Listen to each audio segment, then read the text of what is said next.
Fala, sardinhada, beleza? Como que vocês estão? Tranquilo? Estão vivo por aí também?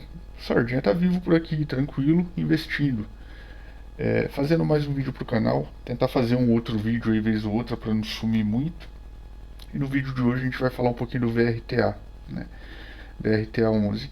Antes de mais nada, um disclaimer básico: o conteúdo não é recomendação de compra nem de venda, né? Eu nem posso recomendar compra nem venda porque eu não sou analista, então eu venho aqui dar uma opinião pessoal, e acho que opinião a gente tem esse direito, né, sobre um produto que inclusive eu sou cotista dele, né, então eu posso opinar.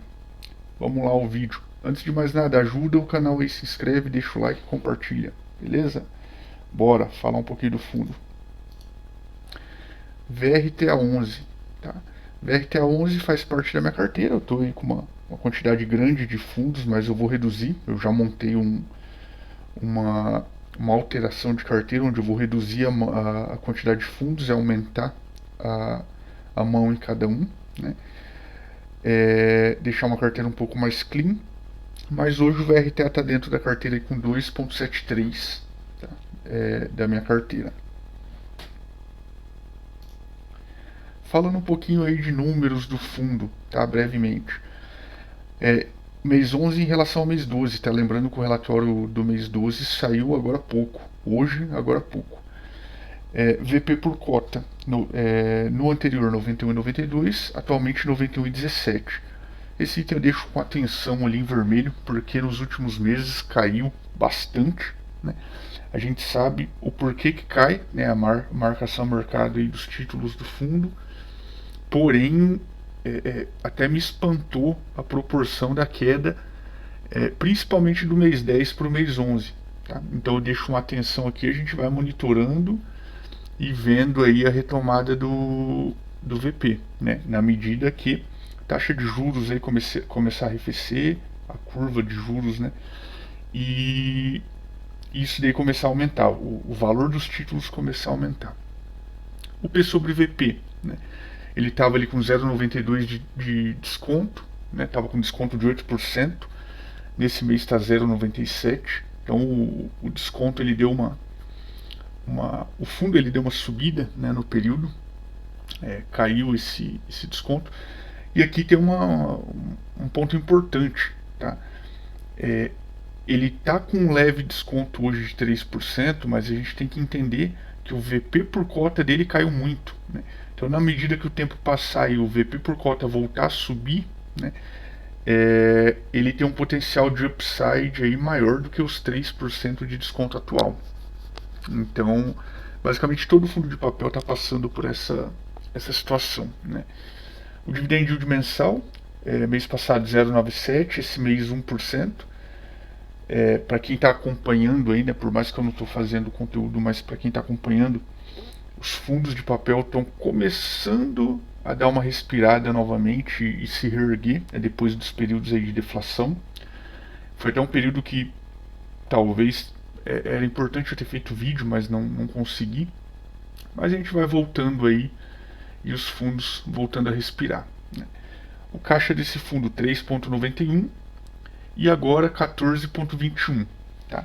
Aqui eu coloquei uma atenção, obviamente que é um caixa alto, mas olhando o relatório gerencial, o fundo já indicou, né, que já reduziu esse caixa. Aqui só aproveitando essa oportunidade, tá? Alguns números aqui eu pego pelo informe mensal, né? E aí o fundo não divulgou ainda o informe mensal desse mês, né? Então pode ter número que ainda reflete alguma coisa de novembro, né? Tomar um cuidado com isso e a gente vai acompanhando, tá? A base de cotistas. Aqui do caixa a gente tem que acompanhar para ver como que o fundo vai se comportar, né? Se as alocações vão ser boas, se ele vai quitar alguma compromissada que ele tem, a gente vai ver um pouquinho mais para frente. Isso aí.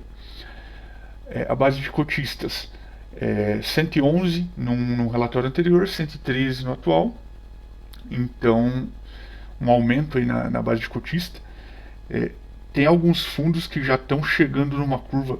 Era difícil ver essa base de cotista cair em algum fundo, né? Só que nesse mês agora de novembro, eu consegui ver em vários fundos a base de cotista já começando a cair, né? O pessoal ficando com medo aí, saindo dos fundos imobiliários. Então teve fundo aí que eu vi cair, tá? Na medida que eu voltar a fazer vídeo, a gente vai falando disso aí. Resultado mensal. Aqui é realmente o resultado final do mês, o lucro que ele teve. Então mês 11, 10 milhões e 900. Mês 12, 13,700. Então aumentou o lucro, né? Mostra aquilo que eu falei do respiro que está melhorando o resultado. Despesas totais do fundo: 9,04 mês anterior, 8,03 esse mês. Aqui, obviamente, que caiu porque o resultado melhorou, né? Então, na medida que a receita do fundo aumenta, a despesa ela não costuma variar tanto. Então, receita aumentou, despesa ficou mais ou menos igual. Obviamente que o percentual em relação à receita vai cair, né? Mas ainda assim, é um patamar, até no mês passado que foi um resultado baixo, é um patamar bom, tá? Eu considero até 15 tranquilo. É óbvio que quanto menor, melhor, é mais dinheiro que vem para nós, tá? Alavancagem: 8,31 mês passado, 7,46 esse mês. Aqui eu deixei um sinal de atenção, né? Eu vou comentar no relatório do fundo. O fundo captou o dinheiro de emissão e optou por não quitar as compromissadas, né? Ele achou mais vantajoso realizar novas alocações. A janela, o momento ali está oportunístico para realizar novas alocações, e aí por isso ele não quitou a alavancagem. Vamos acompanhando isso daí. É algo que para um fundo de papel a gente espera que não tenha alavancagem, né? Mas vamos acompanhando aí o movimento do VRTA. Concentração: ele não é nada concentrado, ele é bem diluído aí nas posições, na carteira dele, né? Taxa média: aqui eu passei a acompanhar, né? Principalmente porque a gente sabe que tem fundos aí que giram muito a carteira. Então aqui a ideia é acompanhar o que? Se eles estão melhorando a taxa média ou piorando a taxa média. Então aqui a gente pode ver que ele melhorou a taxa média de novembro para dezembro, né? Eu coloco só o índice principal, né? Ele também tem operação em CDI, porém, como a base dele é IPCA, então aqui só tem a taxa do IPCA, tá? Que é o principal. E fiz com o VRTA no portfólio. Mês passado 29, esse mês 29. Então eu acompanho pelo Status Invest a posição dos players, né? E quando acontece de vários players sair de um fundo imobiliário ao mesmo tempo, eu pego relatórios deles, dou uma olhada, vejo se o gestor justificou algo. Eu tento entender o porquê que isso está acontecendo, né? A gente não pode ficar muito para trás, não. Então, de números é isso. É um fundo que segue bem tranquilo, ele é tranquilo, né? Então, tem uns itenzinhos ali com atenção, mas o primeiro ali que eu vou olhar com um pouco mais de calma e acompanhar essa volta. Só que no geral tudo bem tranquilo, segue bem ok, beleza? Falando já um pouquinho do relatório gerencial desse fundo.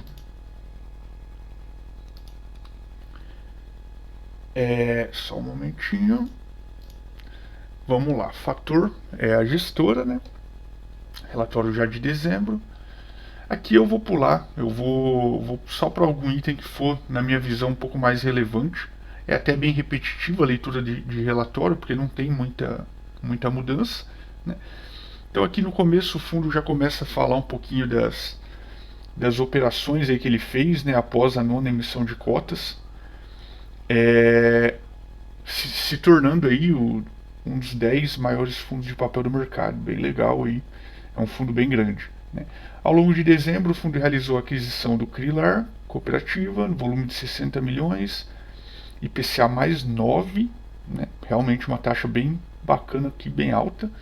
A aquisição do CRI MRV2, volume de 20 milhões, CDI mais 3,5, também uma taxa muito boa. Além de aproveitar uma oportunidade no mercado secundário para realizar a aquisição do CRI Nagumo, no volume de 40 milhões, vencimento julho de 34, IPCA mais 7,4. Uma taxa um pouco mais conservadora, né? Também realizou o aumento de posição do FII EQR11 no volume de 2,5 milhões, Aqui já é algo que a gente não gosta, não aprecia tanto, né? Um fundo de recebíveis investindo em outro fundo. Obviamente que é algo não muito apreciado. Finalizamos o mês com 87 milhões em caixa, 6% do PL. Então aqui ele já fala que fez uma alocação, né? Não é aqueles 14% que a gente viu agora há pouco. Já reduziram caixa. Ainda assim, 6% é um volume que dá para brincar um pouquinho, né? É um pouquinho alto. Então a gente segue acompanhando, né? E eles falam aqui que vão continuar na alocação de crise do pipeline. Como evento subsequente, aquisição do CRI-MRV, 20 milhões, taxa de CDI mais 3. Então, ele já cita um pouquinho de operação feita no comecinho de janeiro agora, né? CRI-MRV, CDI mais 3, prazo de 5 anos. Aqui é um ponto que me chamou muita atenção, né? Que ele fala, o fundo também conta com uma posição incompromissada reversa de 102 milhões, que apesar da captação da oferta será mantida. Então, o fundo emitiu, ele captou, só que ele optou por não quitar essas compromissadas, né? Ele optou por realizar novas operações, né? Que é o que ele está fazendo aqui. E ele fala que achou mais vantajoso, né? Visando melhorar a composição do portfólio. A gente viu ali atrás que a taxa média da carteira ela realmente aumentou, né? Então o fundo segue nessa estratégia aí, achando mais vantajoso. Vamos acompanhando, né, para ver se em algum momento essas compromissadas não se tornam um problema. Mas por enquanto tudo ok. Tá? Aqui ele fala do cenário macro, de política e tal.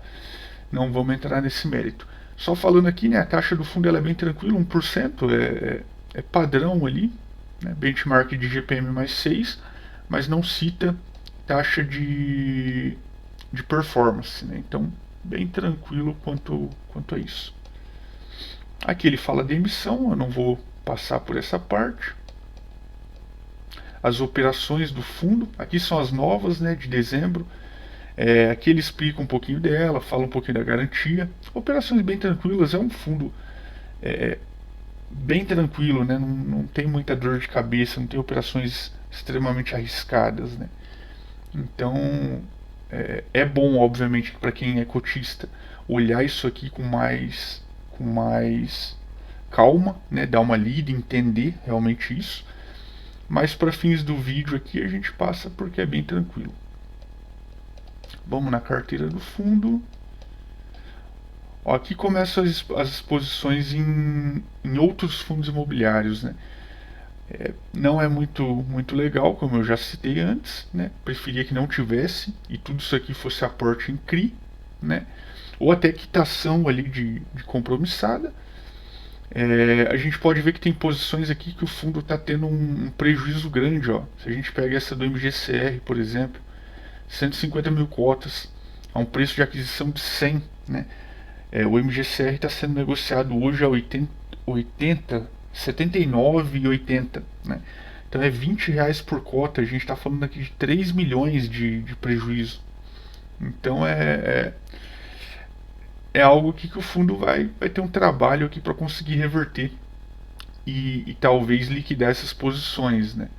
Mas de certa forma, eu faço essa crítica, mas não é de todo ruim, né? O MGCR é um fundo que eu também tenho, é um fundo que eu acompanho, que tem na minha visão, uma qualidade legal. Então não é uma posição ruim, né? Só que é uma posição que, ao meu ver, não deveria estar aqui, né? Não é ruim para eu comprar para minha carteira, né? Não para o VRTA colocar na carteira dele, ok? E aí tem outros fundos aqui também, fundo de recebíveis, mas não encaixa. Eu preferia que tivesse realmente CRI, né? Aqui é um pouquinho do mercado secundário, a DRE do fundo, os rendimentos, histórico de rendimento, não vamos passar por isso aí. Apesar que é bom comentar, né? O fundo tem uma média aqui, ó, de acima de R$1, 1,20, 1,25, 1,10. E aí nos últimos meses começou a cair, né? A gente sabe que é por causa da deflação. Até se segurou bem, né?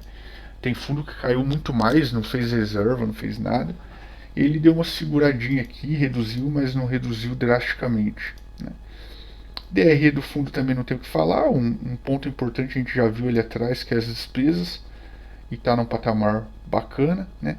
A receita aqui também aumentou, 14 milhões em relação a 12, então o fundo já está começando a melhorar um pouquinho aí a, o seu resultado, né? E por fim a carteira dele, também não tem muito o que falar, né?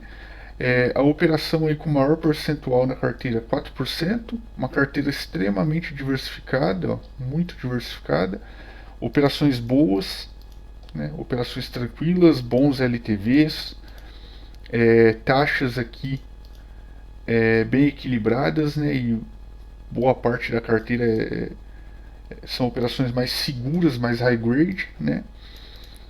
Uma ou outra com uma taxa maior para dar uma apimentadinha, uma equilibrada para cima, mas no geral uma carteira bem tranquila, tá? Não tem muita preocupação quanto a isso. Securitizadora, bem diversificado também, né? Apesar de ter 25% aqui no pé, mas não é um problema. Ainda assim tem bastante securitizadora, tem fundo que trabalha com uma, duas só. Né? Setor dos devedores também trabalha com bastante setor, tranquilo. E basicamente é isso, pessoal. Aqui um último item, a taxa que eu já coloquei lá naquele muralzinho, né? IPCA mais 7, deu uma melhoradinha em relação ao mês anterior. É 92% da carteira do fundo, então por isso que eu nem falei do CDI lá, né? Eu coloco só IPCA. E uma carteira média de 5 anos, né? O prazo médio da carteira. Então, carteirinha longa, IPCA mais 7, uma boa taxa, não é ruim, né? O fundo segue bem tranquilo e sem muita novidade, né? A gente segue acompanhando, foi bom voltar a gravar vídeo. Eu volto, tô até um pouquinho fora de forma, peço desculpa aí pro pessoal, mas ao pouco a gente vai pegando o ritmo de novo. E, e é isso, pessoal. Espero conseguir gravar aí todos os fundos da carteira no período, mas não conseguindo um ou outro eu vou gravando para vocês e publicando aí para tentar pelo menos dar uma ajuda, uma luz, beleza? Um abraço a todos, bons investimentos e a gente vai se falando. Até mais.